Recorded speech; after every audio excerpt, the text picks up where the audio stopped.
One of these three men lived on a billboard for 33 days. Number one, what is your name, please? My name is Rich Goins. Number two. My name's Rich Goins. Number three. My name's Rich Goins. Only one of these people is the real Rich Goins, and is the only one sworn to tell the truth. Now let's meet our panel, co-star of the new movie Instant Karma, Orson Bean.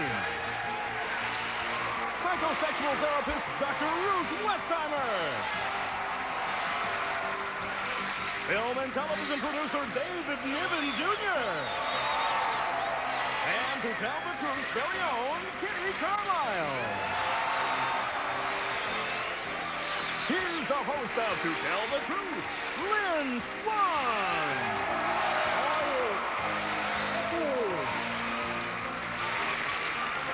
Yes! All right! Well, I can tell you had your Cheerios or your Wheaties or something this morning. That's great. Good morning, panel. Good morning. Good morning. Glad to have you all here. So let's get right to the story presented by our first team of challengers, all three of whom claim to be Rich Goins. And this is his story. Please read along with me. I, Rich Goins, am a sportscaster. As the result of a bet I made with another radio personality, I was forced to live on a billboard catwalk until the Denver Broncos won a football game. I never guessed the Denver team was about to suffer the longest losing streak of their coach's career. When the Denver victory finally liberated me, I'd been there for 33 grueling days. Although the fans supported me with food, beer, and good cheer, I worried the Denver players wouldn't appreciate the national exposure I was focusing on their failure. But they turned out to be good sports. They made me their special guest at a benefit for charity. The team did, however, leave me with a piece of advice. The next time, bet money. Signed, Rich Goins.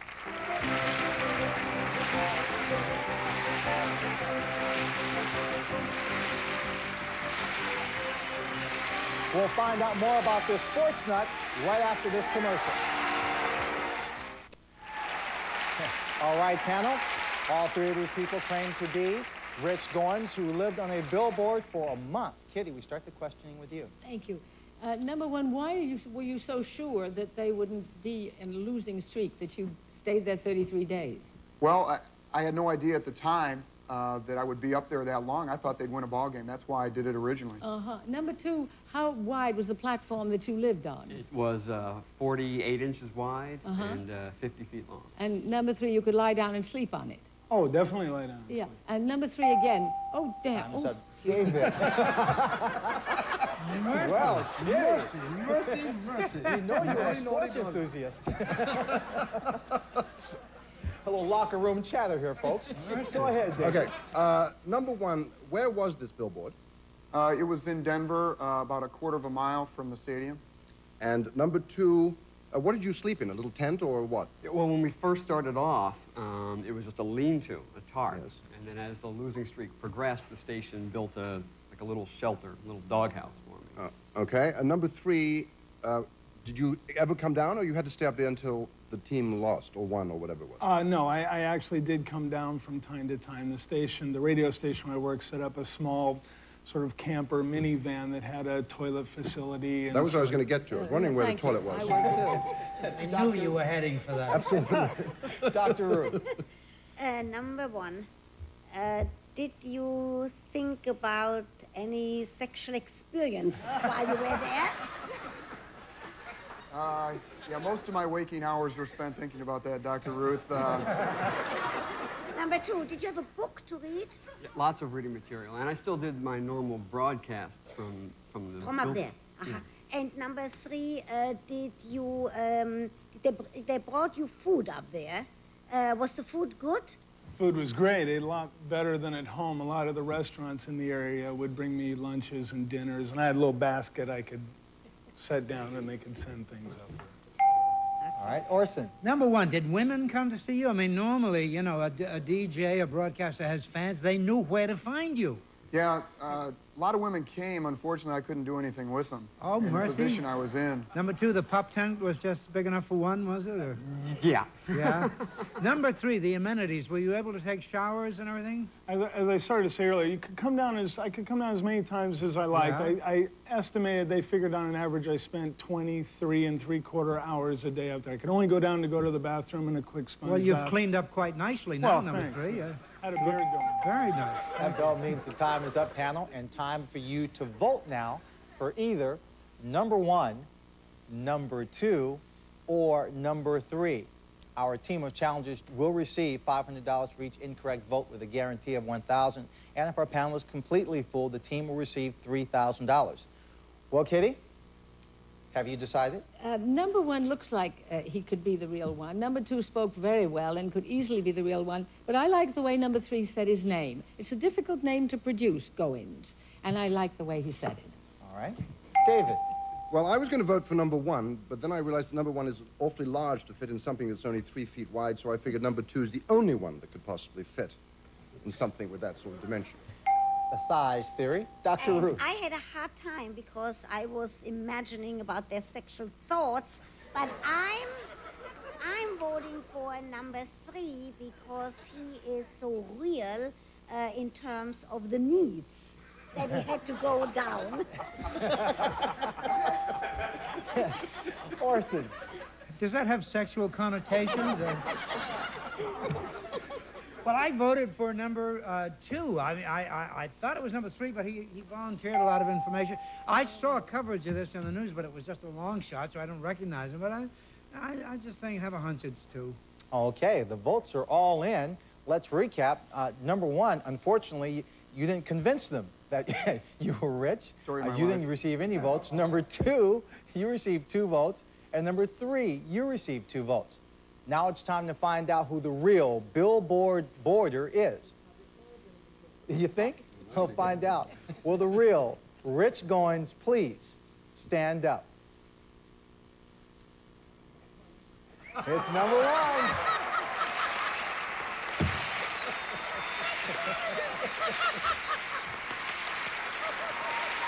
Now, Rich, congratulations. I did see coverage on national TV after several football games of you up on that billboard. Weren't you concerned at all about the weather? Denver's known for getting quite a few snowstorms. Yeah, it's amazing that the weather that we had during the month that I was up there from November 14th through the, December 16th was very mild in Denver, just a couple of snowstorms. And as a matter of fact, I had an out because Bob Costas would come on my radio show on the Fox in Denver, and he said that if, in fact, the Broncos lost every game the rest of the season, that I would have been able to come down after the Super Bowl, so I might have still been up there. Well, I'm glad for your sake you weren't. Let's find out about your imposters' names and what they really do. Number 2. My name's Mark Toddy, and I conduct business communications seminars. Terrific.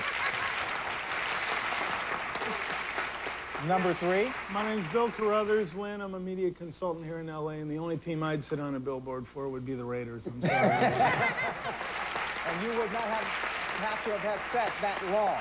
Well, listen, you stumped our panel. That means your team will receive $3,000. Thank you very much for being here and playing on To Tell the Truth. You played it very well. We'll be back with a woman who was kicked out of nursing school because she was overweight. Stay with us. We're back on To Tell the Truth. Let's meet our next team of challengers.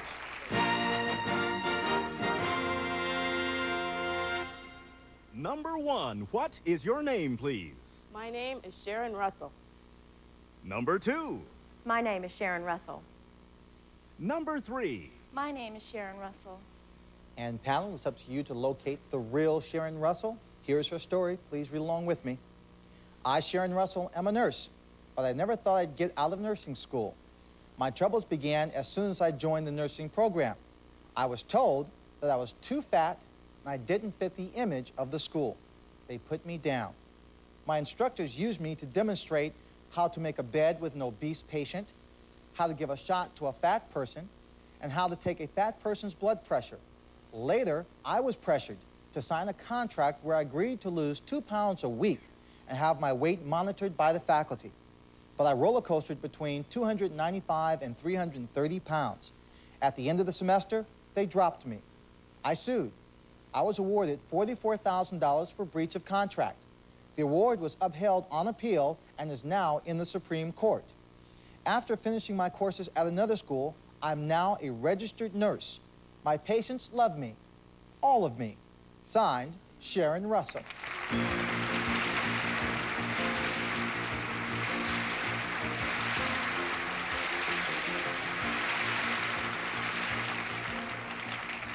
Well, Orson, you have the honor of jumping into this story first. Well, I think the three of you look beautiful. I don't know what they're talking about. Who wants a skinny nurse?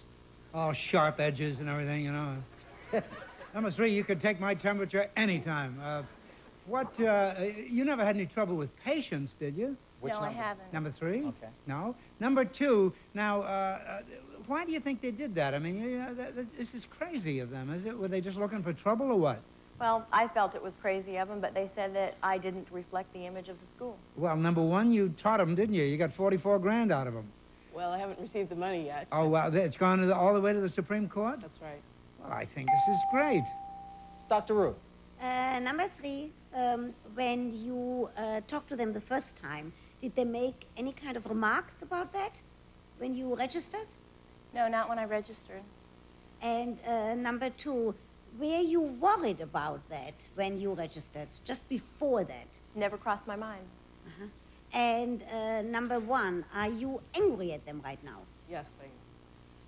Number three, you are... Time is up. David. Thank you. Number one, where is this nursing school? It's in St. Louis, Missouri. Okay. And number two, how fat is too fat as far as they were concerned? Well, they had a mission statement at the school, and they said if you weren't your best self, then you should leave the school, and that's why they threw me out. Oh. Number three, it says here that you had to learn how to give a shot to a fat person. How do you give a shot to a fat person that's different from giving a shot to a thin person? It's really no different. You just kind of hold the needle differently. Okay, I'm not going to touch that one. Kidding. It must be different if you hold number three. If you hold the needle differently, what's the difference? It's just the angle at which you hold the needle. I see. Number two, is it healthy to be 250 or 350 pounds? It can be. It can be healthy? Sometimes your cholesterol can be normal, your blood pressure can be normal, even if you're overweight. Number one, why was it so difficult to lose weight? I think there are certain body types, and it just doesn't work sometimes. We always gain it back. Thank you. Number three, were your parents fat? No. No. And number two, do you eat like any normal person, or do you eat a much more sort of fatty diet with bread and potatoes and... Not that I don't now. I don't now, but I didn't watch what I ate before. And number one, you do think that it's better to be a little bit thinner than 350 pounds, no? I think it's better to retain your same weight. The going up and down is what causes a lot of problems. And number three... Time is up, Kitty and panel, which means once again it's time for you to vote for number one, number two, or number three. And Orson, we're going to start with you. Well, any of the three of them are beautiful. Either Rubens would have painted you in the nude, any one of you. Maybe he would have put on a bathrobe. What do I know?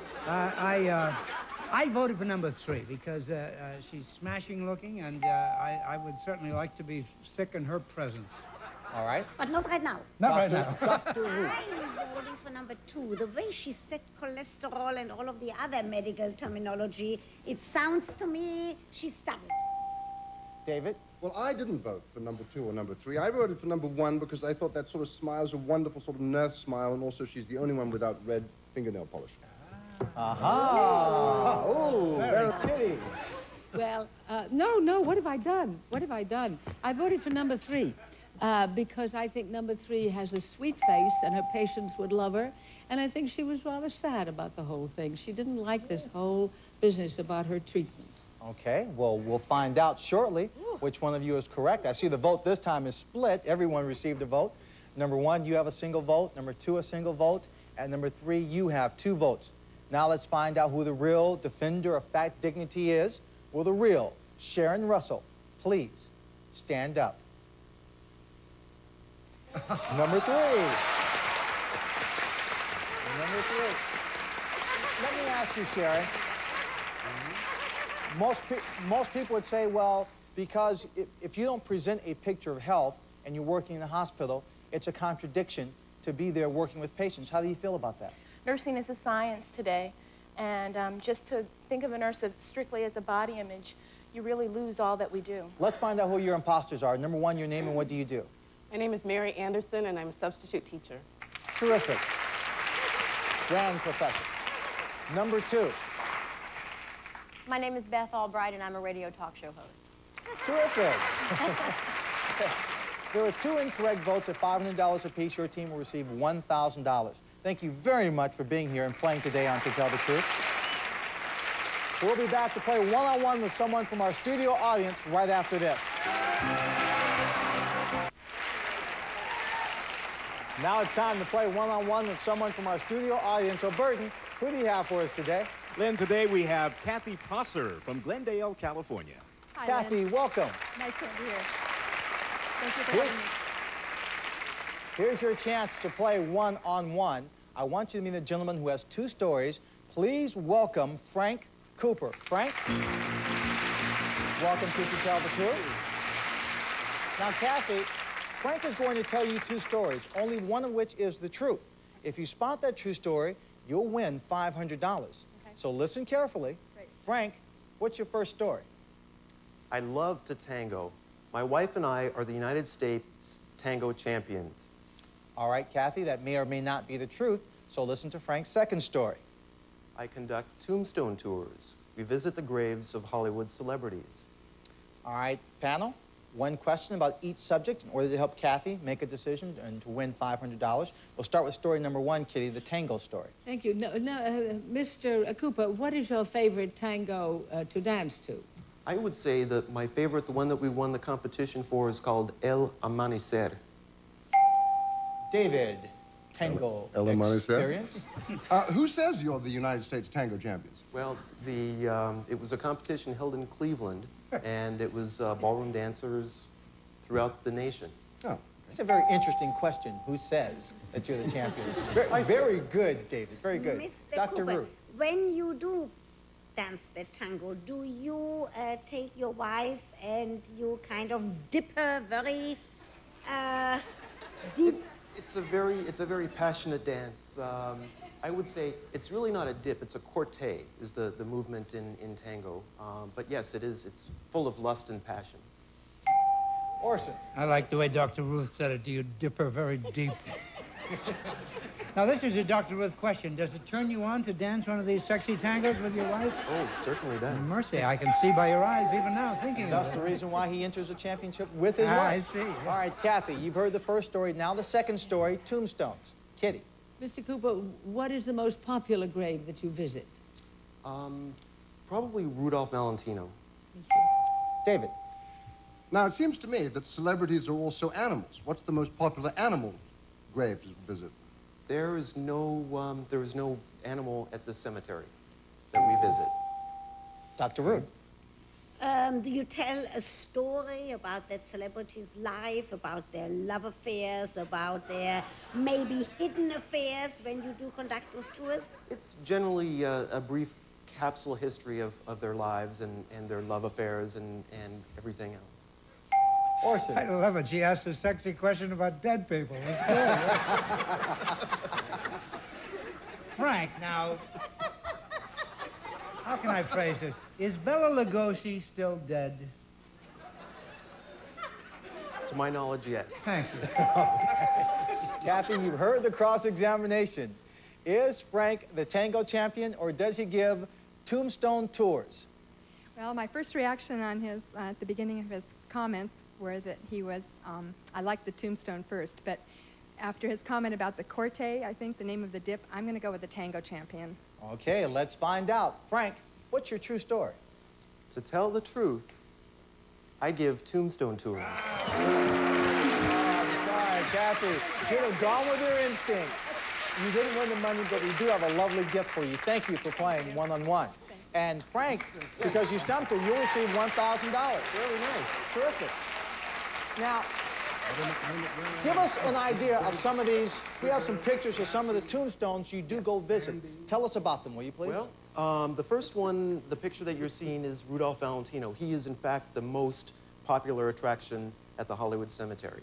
A lot of times you will see lipstick impressions left by visitors on his underneath his tombstone. That's a real fan. And there's another one. Was there? Yes, Jane Mansfield. Jane Mansfield. She is not actually buried there. It was set up by her fan club, and it says, "We live to love her every day." The heart shape echoes the heart-shaped pool that she had in her West Los Angeles home. Oh my goodness. Well, that is terrific. Anytime when there's a full moon and it's about midnight and I feel like tiptoeing through the tombstones, I'll give you a call. Okay, Frank. Thank you. Thank you. We'll be right back after these messages. Thank you all for being here this morning. We'll see you the next time on To Tell the Truth. So long, everyone. This is Burton Richardson speaking. On the new game show, I've Got a Secret. Do you have 3 different memory glasses? No. Nothing stays hidden for long. I've Got a Secret. Premieres Monday night at 11:30 on GSN.